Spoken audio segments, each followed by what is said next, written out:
Jordan from California is a member of the Cuteservatives group on Facebook, and she posted this. With so much craziness in the world right now, I wanted to share something amazing. Jennifer Beeson was my photographer for my wedding last month, and when I say I'm obsessed with my pictures, y'all, I cannot. I met Jen through this group. In such a short amount of time, we've bonded, and she's become such a good friend to me, and it's more like family. I know things are insane right now, but something as simple as a Facebook group has some light to shine, and there's hope if we can stick together as the cutest of Cuteservatives. Look at what this little show has turned into. It's not even a community, it's a family. I freaking love y'all. Carrie Underwood is trending on Twitter after she, liked a tweet from conservative Matt Walsh. Is Drew Barrymore another celeb that doesn't bathe her kids? I have the answer. Also, would you like to have sex with Michael Jackson's ghost? And a brand new pop culture rewind. I'm AlexClark, and this is POPlitics.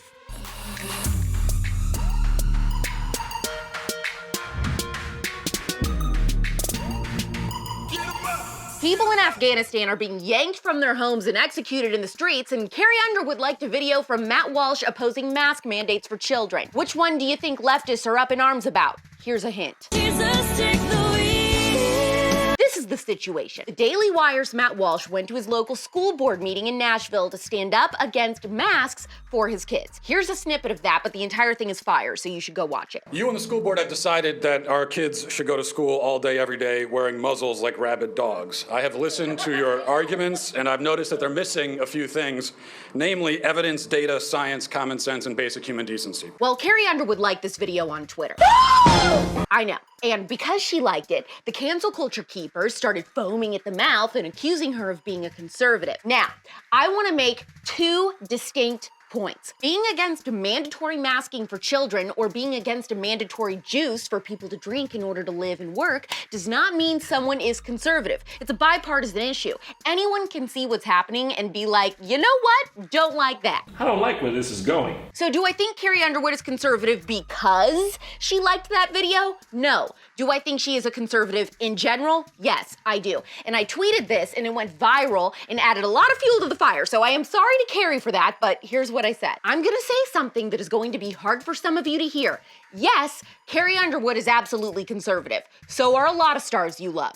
Get over it. Life's not fair, is it? And they just went ape you-know-what over this, saying, I don't care if she's conservative. This is about human decency and empathy and respecting other human beings. If she's conservative, that's okay, but not if she's anti-science. You asked if I had issues, and I have issues. Like, yeah, right. If Carrie Underwood hadn't liked that video and just came out as a conservative, you'd all still be freaking out. Miss me with this, conservative is okay with me, just not anti-masks. Yeah, just like in the last 4 years, conservative is okay with me, just not Trump supporters. Conservative is okay with me, just not pro-life. Conservatives are okay with me, just not being against children transitioning. Yeah, because they aren't okay with you being conservative. They will never accept you, and they will never be happy. They're lying. I see your lips moving, but I can't make out your words.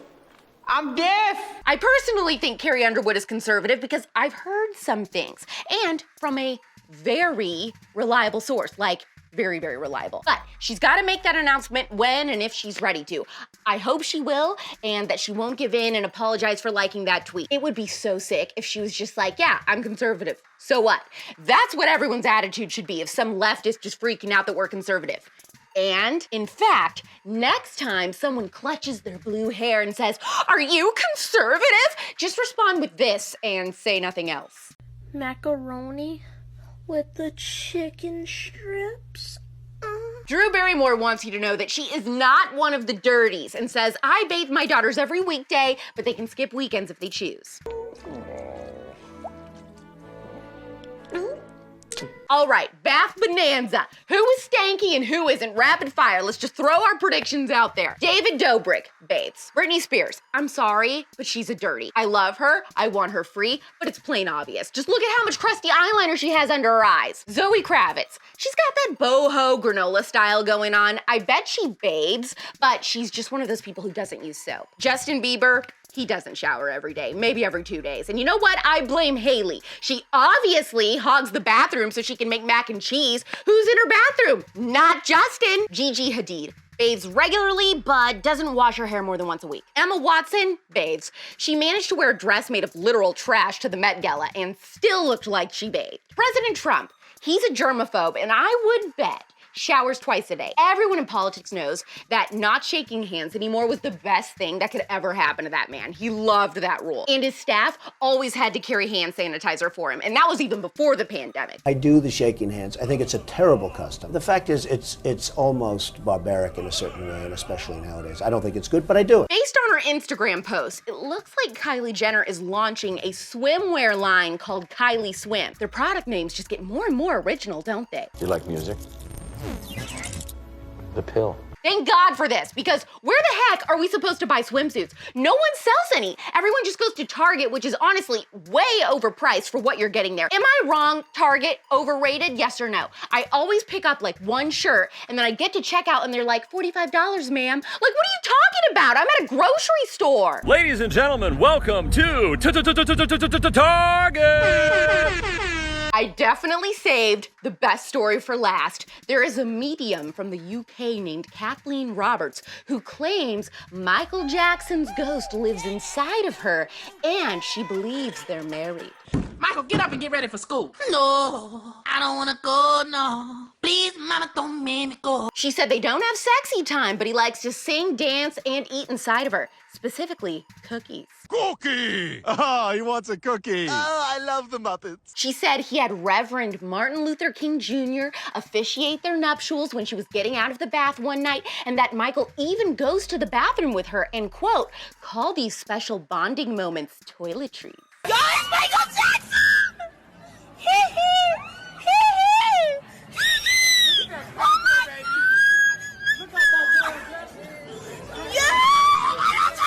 She said he likes to eat in me. He loves cookies. He cusses a lot more than I'd expect him to as a former fan. Uh-oh, Michael. That's ridiculous.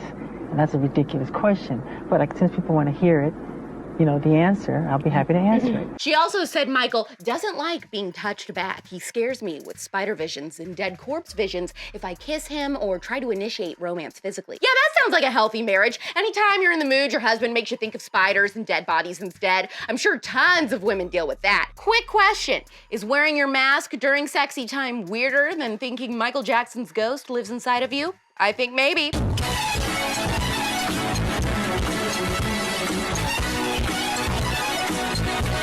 Let's hop into the pink time machine and see what happened this week in pop culture history.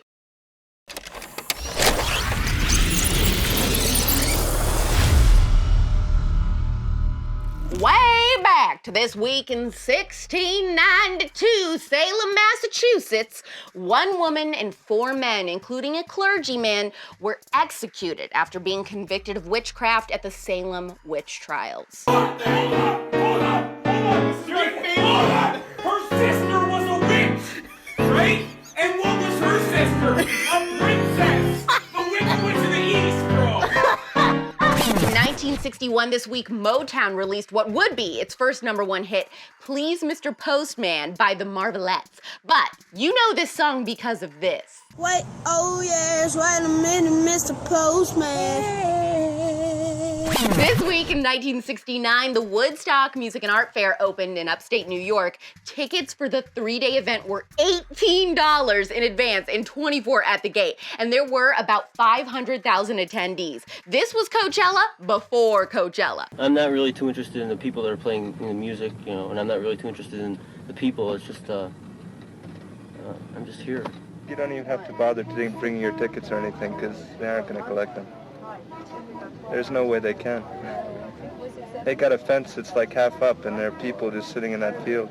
It's really beautiful. In 1992, the infamous Ruby Ridge incident happened. If you're into the Waco tragedy or the Oklahoma City bombing and stuff like that, then you will like learning about Ruby Ridge. It's super tragic, but it was the site of a deadly confrontation and siege in northern Idaho between Randy Weaver, his family, his friend Kevin Harris, agents of the United States Marshal Service, and the FBI. It resulted in the death of Weaver's son Sammy, his wife Vicky, and Deputy U.S. Marshal William Francis Deegan. Between a man who is wanted by the FBI and a large number of federal agents. Surrounding a cabin where a fugitive named Randy Weaver is holed up with his family.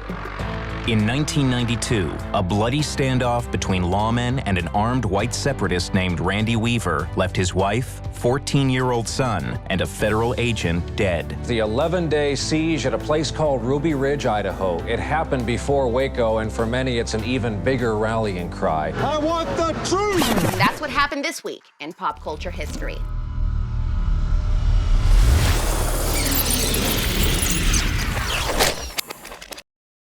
Ending on this because I just love this so much. Oh, they're so cute. Especially you, little blue guy. Oops. Our introverts can be skittish at first. She isn't usually this friendly. Is this what you're smelling, girl? I think she likes you. Looks like she needs to recharge. That took a lot out of her. She's perfect. I want one. Guess what? We are over 84,000 followers now on the POPlitics Instagram, which is our home base for this show. You guys are crushing it, trying to get us to 100K. DM the episode to all your introvert friends and tell them to watch that video at the end of the episode. Tap the heart button too. Do you think Carrie Underwood is conservative? And have you heard of Ruby Ridge? Post this episode to your story with a poll and ask if people think Carrie Underwood is conservative or not. And tap the save button because it helps the episode do well for reasons I don't understand, but it does. The audio version of the show is always on Apple Podcasts and Spotify in case you want to listen in the car or something like that. If you are listening on there, please subscribe and leave a 5-star review, even if all you say is Glebe Gang. We're back tomorrow at 4 p.m. Eastern, 1 p.m. Pacific. It's pop culture without the propaganda every single day. I'm AlexClark, and this is POPlitics. Click below to watch yesterday's episode. Please subscribe, thumbs up, share this video, and ring the bell for notifications so you never miss the Conservative. And make sure you're following this show at POPlitics on Instagram for even more Cuteservative content.